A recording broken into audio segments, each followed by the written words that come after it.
এআইটিইউসির রাজ্য সম্পাদক কমরেড ঘনমণি সিং।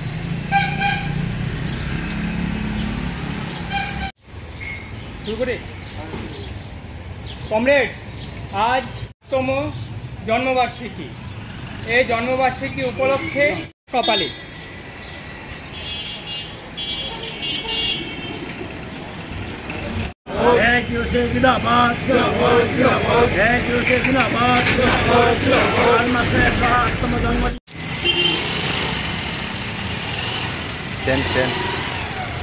টাকা করতে হবে, শ্রমিকদের মজুরি ন্যূনতম 26,000 টাকা করতে হবে।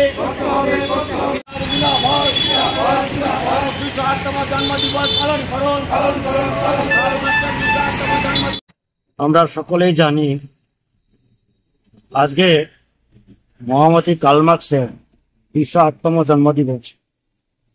তিনি জার্মানে জন্মগ্রহণ করেছিলেন 5ই মে 1818 খ্রিস্টাব্দে এবং মৃত্যুবরণ করেন 14ই মার্চ 1883-তে জন্মগ্রহণ। 65 বছর তিনি জীবিত ছিলেন।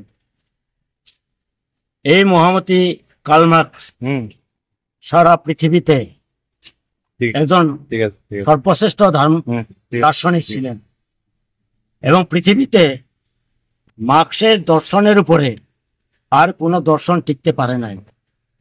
ওনার দর্শনটাই সর্বাগ্রে সর্বপ্রথমে সর্বোচ্চ স্থান লাভ করেছিল। ইনি ছিলেন একজন ব্যারিস্টার।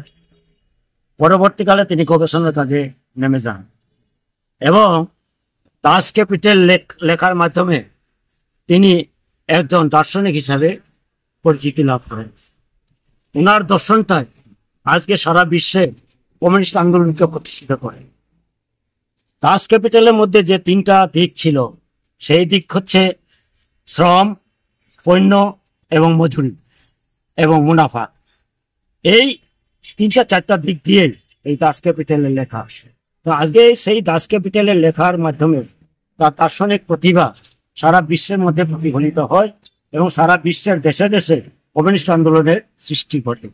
আজও আমরা দেখি চতুর্দিকে, যদিও এর প্রভাব তত বেশি না থাকলেও কিন্তু সারা বিশ্বের মধ্যে এর প্রভাব ঘটেছে।